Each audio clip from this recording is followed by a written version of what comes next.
r/AskReddit. What is one of the saddest things you've done to avoid socializing, such as hiding in the bathroom?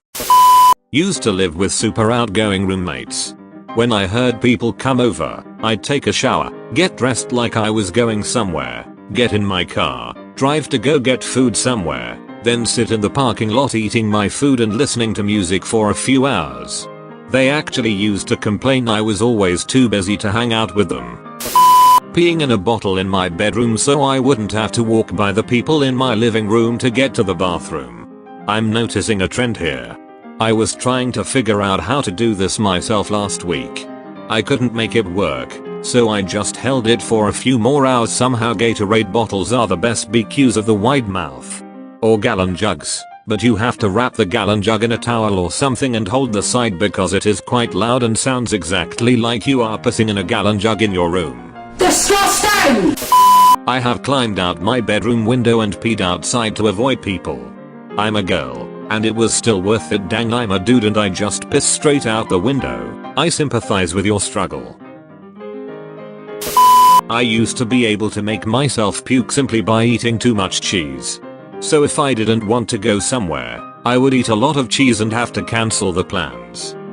You'd think people would start catching on after seeing you eat that much cheese. Hey man, wanna go out tonight? Yeah, sure, just let me pre-game by eating this block of cheese. Oh shoot, I'm sick, I can't go. Maybe you shouldn't eat a bunch of cheese every time we're getting ready to go out. They just really like cheese too much. Pretend to answer a phone call when approaching someone.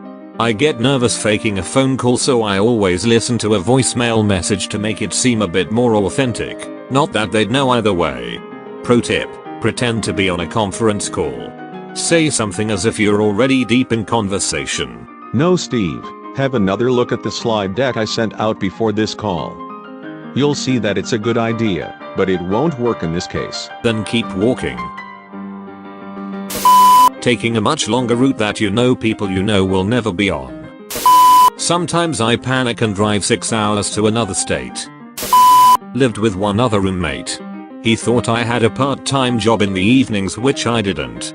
I used to listen quietly to little TV with headphones in my room all night. Did not venture into the common areas. Think I remember peeing into bottles also. I just wanted him to think I was at work and did not want to socialize in any way with him. Once he went to bed, I came out of my room quietly. Went to the front door, made noise and pretended to come home. This sounds like the setup for a bit on a sitcom. I always look for animals at networking events that I can socialize with instead of with people. I always look for animals at networking events. And the guy over there at the end of the bar taking body shots off himself is Steve. Guess I know who I'm hanging out with tonight. Ask the pizza delivery boy to leave the pizza outside and paid for it under the door. Should have said, "Keep the change, you filthy animal," after you shot at him. I used to do this in college, UK college, so 16-18. I was studying subjects I'd always been passionate about, but the sudden social and academic pressure was just getting too much for me. So I'd skip class and use my student bus pass to go to the next city an hour or so away and sit on a bench by the river. After a few months I dropped out.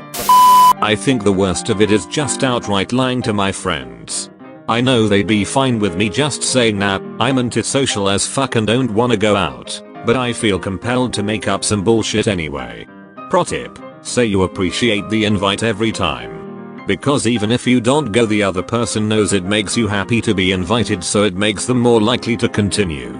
Just make sure you actually hang at some point so you're showing you appreciate it.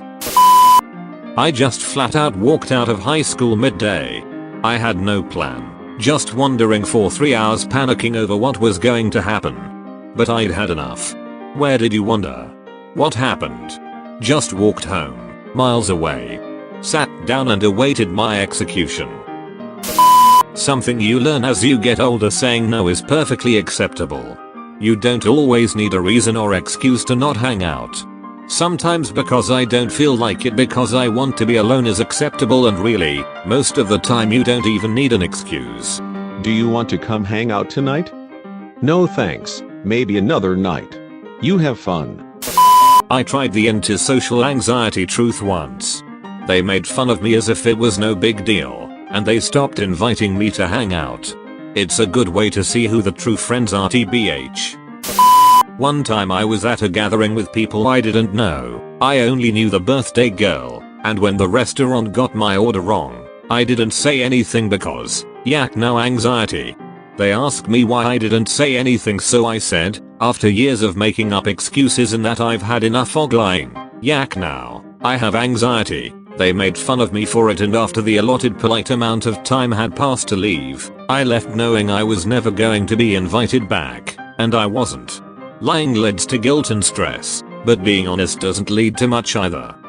There's a reason most are compelled to lie. We are socially conditioned to in fear of the consequences. You just have to say that you're fine when you're not really fine. Thanks for watching. Please subscribe.